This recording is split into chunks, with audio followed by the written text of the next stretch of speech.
오늘 함께 나누는 하나님 말씀의 제목은요, 예수님은 누구신가 입니다. 오늘 아까 우리 예배 시작하면서 불렀던 찬양, 첫 번째 찬양 제목이 뭐였죠? 예수님은 누구신가? 예수님은 누구신가. 그 찬송가인데요. 그 찬송가 예수님은 누구신가 하는 그 찬송가 가사 안에 우리가 고백해야 될 예수님이 다 들어있는 것 같아요. 시간이 되시면 한 번 더 불러보도록 하겠습니다.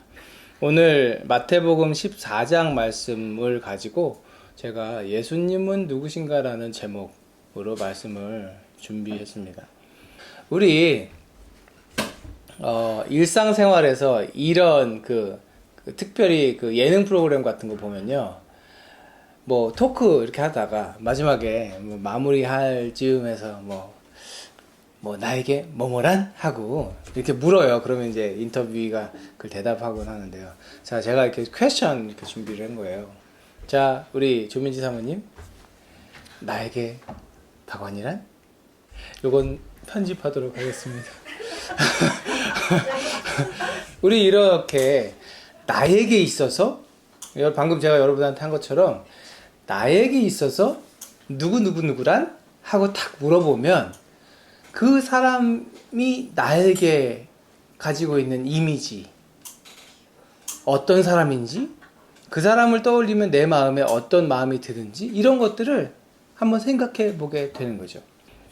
마태복음 14장은요, 몇 가지 이야기를 담고 있습니다. 첫 번째는 지금 세례자 요한이라고 하는 사람, 그 광야에서 띠를 띠고 메뚜기와 석청을 먹으며 예수님의 오심을 준비하는 사람으로 살다가 분봉왕이라고 하는 헤롯 왕한테 잡혀가지고요, 헤롯 왕한테 죽임을 당했던 그 세례자 요한의 얘기로 시작이 돼요.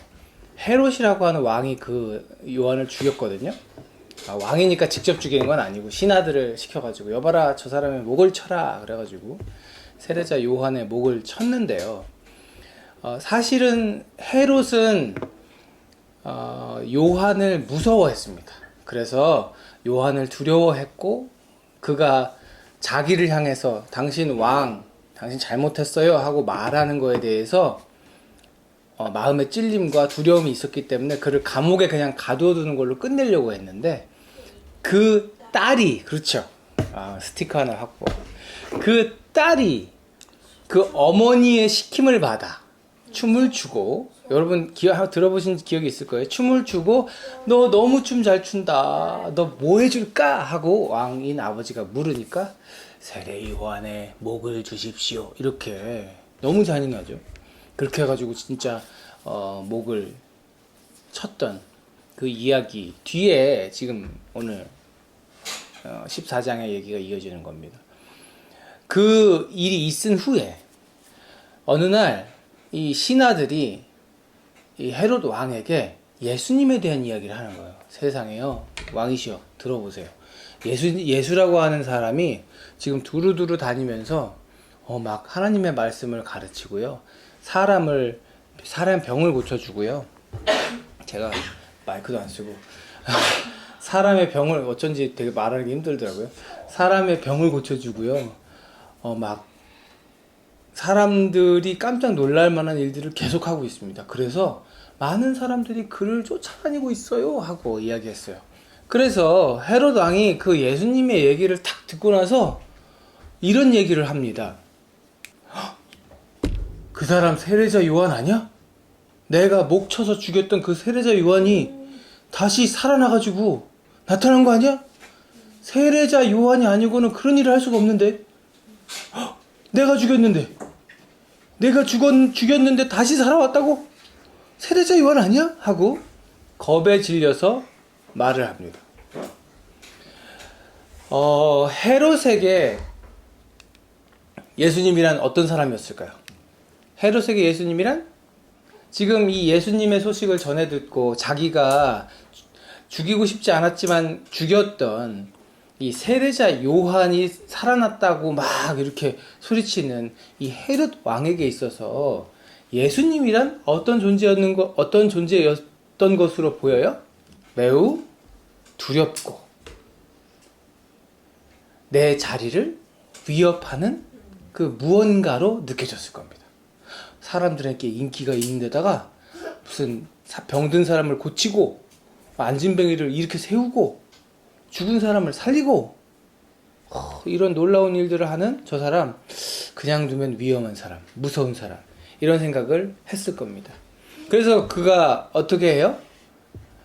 그 두려운 존재를 나중에는 없애는데 동참하게 되죠. 바리새인, 사두개인, 율법교사, 대제사장 이런 사람들이요, 예수님을 십자가에 못 박아 죽이라고 했던 이유 중에 하나는 바로 이런 이유였을 겁니다. 예수님이 두려웠기 때문에. 예수님이란 존재가 자기들의 가진 것들을 몽땅 뺏어갈 것처럼 생각했기 때문에. 마태복음 17장에 보면 이렇게 주님께서 말씀하세요. 내가 너에게 말한다. 엘리야는 이미 왔다. 그러나 사람들이 그를 알지 못하고 그를 함부로 대하였다. 여기서 엘리야가 누굴까요? 아닌데요? 맞습니다. 세례자 요한이 이미 왔는데, 엘리야가 왔는데 사람들이 그를 알지 못하고 그를 함부로 대했다. 결국엔 죽였다. 인자도 이와 같이 그들에게 고난을 받을 것이다. 여기서 인자는 누굴까요? 예수님. 맞습니다. 인자도 이와 같이 저 사람들이 알아보지 못하고 막대하고 함부로 대하면서 고난당하다 결국엔 죽게 될 것이다. 그리고 부활할 것이다. 주님 말씀하시죠. 그런데요, 이 14장 안에 또 다른 얘기가 등장합니다. 사람들이 예수님을 막 찾아와요. 막 찾아와서 예수님의 가르침을 듣고요, 하루 종일 예수님과 시간을 보내요. 그러다가요, 밤이 이제 해가 질 때가 됐어요. 여러분 잘 아시는 얘기예요. 해가 질 때가 되고 저녁 먹을 시간이 다가오니까 제자들이 예수님, 날이 저무는데 이 사람들 빨리 밥 먹으러 집에 보내야 되지 않을까요? 여기 뭐 먹을 거 파는 데도 없고 이러다가는 다 굶겠어요. 빨리빨리 좀 보내세요. 그랬더니 예수님 뭐라 그러세요? 너희가 먹을 걸 주어라? 우리 갖고 있는 거라고 뭐밖에 없어요? 물고기 2마리랑 보리빵 5개밖에 없는데 이걸로 어떻게 여기는 지금 보니까 헤아려 보니까 남자만 5,000명이 있는데, 응? 그 남자가 데리고 온 가족들까지 하면은 1, 2만 명이 될 것 같은데 이 사람들을 이걸로 어떻게 먹여요? 그러니까 예수님이 어떻게 하세요? 그걸 들고 하늘을 우러러 축사하신 후에 떼어서 나눠주기 시작하시죠. 그러니까 어떻게 됐대요? 거기 있는 모든 사람들이 배불리 먹고 12광주리가 남았다. 오늘 다 대답을 너무 잘해줘서 감사해요. 너무 감사해요. 12광주리, 그 먹고 남은 걸 잘 모으니까 12광주리가 되었대요. 이 사건이 있었습니다. 그렇다면요, 여러분, 이 사건에서 예수님을 경험한 사람들, 예수님께 병고침을 받고 예수님으로부터 끊이지 않는 빵과 물고기를 받아 먹었던 이 사람들에게 예수님은 누구셨을까요? 이렇게 질문하는 거예요. 거기 있는 한 사람 딱 붙잡고, 이거 와보세요. 아저씨, 당신에게 예수님이란? 이렇게 질문을 했다고 생각해 보세요. 그러면 그 사람이 뭐라고 대답했을까요? 이렇게 대답했을 것 같아요. 예수님은요, 우리의 필요를 채워주시는 분이에요. 우리의 필요를 채워주시는 분이에요. 우리의 필요가 뭐예요? 여러분, 사람이 살려면 뭐가 필요해요? 먹을 게 필요하고요, 건강하게 살아야 되는 거 아니에요. 건강이 필요해요. 그 모든 걸 지금 누가 주셨어요? 해결해 주셨어요? 하나님이신 예수님이 해결해 주셨어요. 그러니까 이들에게 지금 예수님은요, 누구예요? 내 필요를 해결해 주시는 분. 내 필요를 해결해 주시고도 남는 분. 병도 고쳐주시지, 먹을 것도 주시지. 아니, 세상에 먹고 사는 문제를, 건강할 문제를 해결해 주시는 사람 말고 더 중요한 사람이 어디 있어요? 그렇잖아요. 여기 모인 수천 명, 수만 명의 사람들에게 예수님은 그런 분이었습니다. 그리고 그 다음에 얘기가 또 이어집니다. 이 제자들이, 이렇게 이 일이 있은 다음에 예수님이 제자들 불러가지고, 야, 빨리 배 타고 저 바다 건너로 가. 내가 뒤따라 갈 테니까 너희들 먼저 가. 그리고 보내신 다음에, 야, 자, 여러분들 집에 가세요. 이제 배부르게 먹었죠? 가요. 난 이제 기도해야 돼. 그러고서 자 보내고 예수님은 산으로 오르셔서 기도하십니다. 그리고 기도를 끝낸 후에, 맞습니다. 기도를 끝낸 후에 예수님이요, 보니까 밤이 늦었어. 제자들 내가 너네 먼저 가, 내가 따라갈게 그러셨잖아요. 그 시간에 제자들은 바다 한가운데 지금 배를 타고 있었는데요. 그 배가 지금 막 파도 거센 풍랑을 만나가지고 막 휘청거리고 있어. 거기에 누가 있어요? 제자들이 있단 말이에요. 누가 거기 가라고 했어요?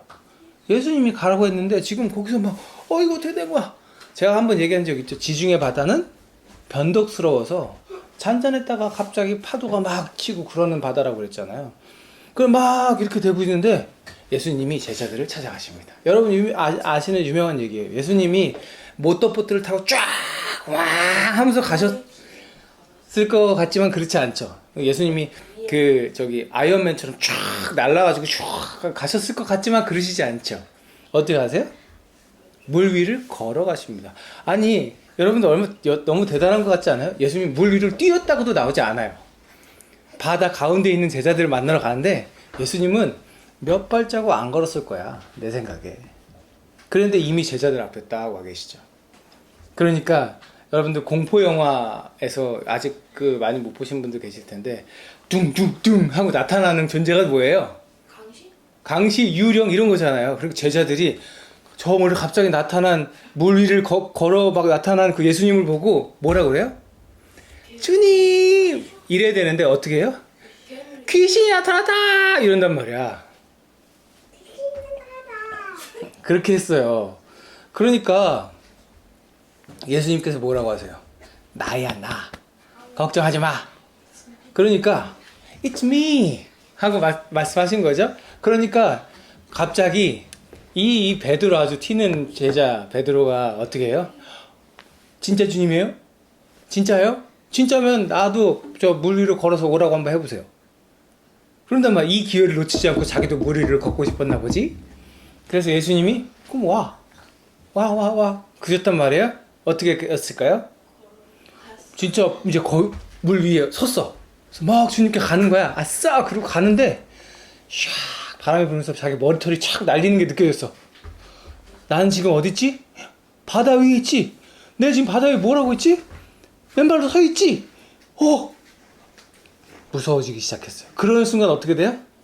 가라앉기 시작하는 거야. 그러니까 주님이 딱 오셔가지고 어떻게 해요? 손을 탁 붙잡으시면서 쫙 끌어올리시고 뭐라고 말씀하세요? 야, 너 왜 의심했냐? 내가 오라고 그랬잖아. 왜 의심해? 하고 말씀하시는 장면이 이 14장에 나옵니다. 그럼 질문이에요. 제자들에게 예수님은 어떤 분이었을까요? 얘 지금 딱 이렇게 배 위에 올라왔어. 아이고 죽을 뻔했네. 아이고 이렇게 베드로한테 자 베드로 선생님 당신에게 예수님이란? 이렇게 질문을 했다고 생각해 보세요. 뭐 유퀴즈라고 생각하시고 베드로 선생님 당신에게 예수님이란? 그래서 베드로가 뭐라고 대답했을까요? 오늘 본문에 그런 본문이 나와요. 선생님은 뭐라고 나와요? 참으로 하나님의 아들이십니다. 제자들은 이 상황, 모든 상황을 겪으면서 깨달은 거예요. 이 하나님이 아니고서는, 하나님이 보내신 하나님의 아들이 아니고서는 어떻게 물 위를 걸어? 우리 지금 이 배 타기 전에 예수님이 2만 명 먹이는 거 봤는데, 아, 이분은 진짜 하나님의 아들이셨어. 하고 고백을 하죠. 그럼 마지막 질문 갑니다. 여러분들 예수님을 믿으시죠? 믿으시길 축복하고요. 여러분 마음속에 예수님이 계시지요? 그리고 여러분이 고백하시는 것처럼 주는 그리스도시고 살아계신 하나님의 아들이십니다. 옛날에 그 고백했던 베드로의 그 고백이 우리의 고백이 되는 줄로 믿습니다. 그 고백을 하는 우리들에게 우리들이 경험한, 우리들이 믿고 우리들이 의지하는 예수님은 어떤 분일까요?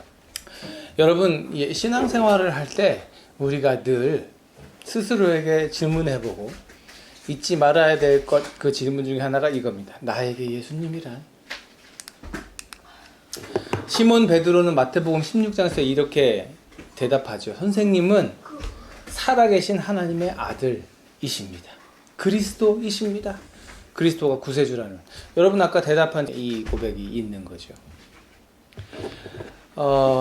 이 대답을 들으신 예수님께서요, 그 다음 절에서 이렇게 말씀하세요.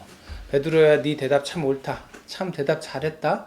그런데 네가 그것을 깨닫게 된 것, 네가 그것을 알게 된 것, 너에게 그걸 알려주신 분은 사람이 아니고 하늘에 계신 나의 아버지다. 사랑하는 여러분, 여러분이 아까 고백한 그 고백은요, 여러분이 의지적으로 생각해서 할 수 있는 고백이 아닌 거예요.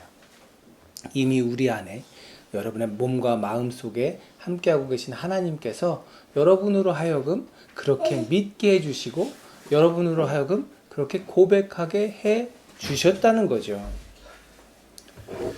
사랑하는 여러분, 요한복음에 보면요, 나를 믿는 사람은 하고 예수님께서 말씀하신 많은 말씀이 있습니다.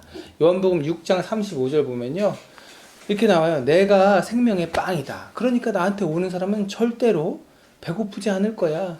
그리고 나를 믿는 사람은 다시는 목마르지 않을 거야. 우리 오늘 성만찬 했는데 주님의 몸과 피를 나누는 우리들은요, 내 영혼은요, 다시는 사랑이 없어서, 다시는 뭔가 외로워서 목마르지 않을 거래요. 요한복음 7장 38절 보면요, 또 나를 믿는 사람은 성경이 말한 것처럼 그 배에서 생수의 강이 흘러 넘칠 거래요. 그리고 요한복음 11장 25절 26절 보면 마르다에게 예수님께서 나는 부활이요 생명이니 나를 믿는 사람은 죽어도 살 거고 살아서 나를 믿는 사람은 영원히 죽지 않을 것이다 라고 말씀하시죠. 요한복음 12장 가면요, 예수께서 말씀하세요. 나를 믿는 사람은 나를 믿는 것이 아니라 나를 보내신 그분을 믿는 거다. 하나님을 믿는 거다. 그리고 요한복음 14장 가면 내가 진정으로 진정으로 너희에게 말한다. 나를 믿는 사람은 내가 하는 일을 그도 할 것이요 그보다 더 큰 일도 할 것이다. 왜냐하면 내가 아버지께로 가기 때문이다. 이 말씀 무슨 말씀이에요? 나 믿는 사람은 더 큰 일을 할 거야. 왜냐하면 난 이제 아버지께로 갈 거거든. 내가 없지만 나를 믿는 사람은 이 땅에서 내가 했던 일보다 더 큰 일을 할 거야. 사랑하는 여러분, 이 모든 말씀이요, 저와 여러분을 위해 주시는 말씀인 줄 믿으시기 바랍니다. 예수님을 믿는 사람 되시기를 축복합니다. 예수님을 믿는 사람 되시길 축복해요. 오늘 본문에 나타나는 하나님이신 그 예수님의 능력을 보고 두려워서 너무 엄청난 힘을 가졌어 하고 그것이 두려워서 믿는 것도 아니에요. 그리고 예수님이 내 필요를, 내 먹고 사는 문제를, 내 건강의 문제를 해결해 주셨기 때문에 믿는 것도 아니에요. 5,000명 먹이고 바다 위를 걸어갔으니까 우와 대단하네, 믿어야 되겠다, 이게 아니라는 말이에요. 우리가 예수님을 믿는 까닭은 나를 사랑하시는 하나님, 그래서 나를 위해서 그 하나밖에 없는 아들을 이 땅에 보내주시고 십자가를 지게 하신 그 하나님, 그 은혜를 내가 알게 됐기 때문에 그 은혜로 내가 받은 그 사랑과 영원한 생명이 얼마나 값진 것이고 내 힘으로는, 내 능력으로는 그걸 갚을 길이 이제는 없다는 것에 그 빚진 자의 마음, 그 감격스러운 마음, 그것이 내 안에 믿어지기 때문에 어떻게 하면 그 은혜를 갚아야 할지를 고민하는 그 상태 그 자체가 믿는 자의 모습이라고 하는 거죠. 믿어진 상태라고 하는 겁니다. 예수님은 분명히 전능하신 분이에요. 예수님은요, 우리의 필요를 채우시는 분이에요. 맞아요. 예수님은요, 모든 것을 하실 수 있는 분이에요. 맞아요. 우리가 기도하면 우리의 기도를 들으시는 분이에요. 맞아요. 그렇지만 그래서 우리가 예수님을 믿는 게 아니라는 거. 나를 사랑하시는 하나님, 그래서 예수님을 보내신 그 은혜를 내가 깨달았기 때문에, 그것이 내 안에 믿어지기 때문에, 그래, 예수 그리스도가 구세주이시지, 그분 한 분밖엔 길이 없지, 아까 여러분 대답하신 것처럼 길이요 진리요 생명이시지, 그분이 세상을 구원하셨지, 이게 믿어지니까 그 믿어지는 그 믿음이 우리 안에 능력을 발휘하게 되는 것입니다. 사랑하는 여러분, 세상에 많은 사람들이요, 저마다의 눈으로 예수님을 바라봅니다. 세상에 많은 믿는 사람들이요, 저마다의 관점으로 예수님을 보려 합니다. 그렇지만 우리에게 필요한 것은요, 하나님께서 말씀하시는 예수, 성경이 말씀하시는 예수인 줄 믿습니다. 바르게 믿고 바르게 알고, 그렇게 우리가 기도하면서 깨어 있어서 내 안에 계신 성령께서 인도하시는 대로 깨달아 믿어지는 그 예수를 붙잡고 살아가야 하는 줄로 믿습니다. 예수님, 그렇지 않으면요, 여러분들, 두려워서 믿는 사람, 두려워서 예수를 믿는 사람은요, 그 두려움이 사라지면 예수를 떠납니다. 예수님이 나를 채우시니까 믿는 사람은 그 예수님이 채우시는 채움이 다 채워지고 나면 떠납니다. 사랑하는 여러분, 예수님을 믿는 그 믿음에 붙잡혀 사신 여러분 되시길 바라고, 믿어지는 그 예수로 인해 내 삶이 날마다 행복하고 주는 그리스도시요 살아계신 하나님의 아들이십니다라는 고백이 내 입에서 절대 끊이지 않는 여러분 되시기를 축복합니다. 그런 위대한 삶이 여러분 가운데 있게 되기를 주님의 이름으로 간절히 축복합니다. 기도하겠습니다. 하나님 감사합니다. 마태복음 14장을 보며 참 여러 가지 이유로, 여러 가지 관점으로 예수님을 바라본 사람들의 모습을 보았습니다. 하나님, 우리는 오직 나를 사랑하신 하나님, 내게 은혜를 베푸신 주님, 그 은혜에 감격하여 감사하여 그 십자가 사랑이 믿어져서 깨달아져서 예수를 따르는 줄로 믿습니다.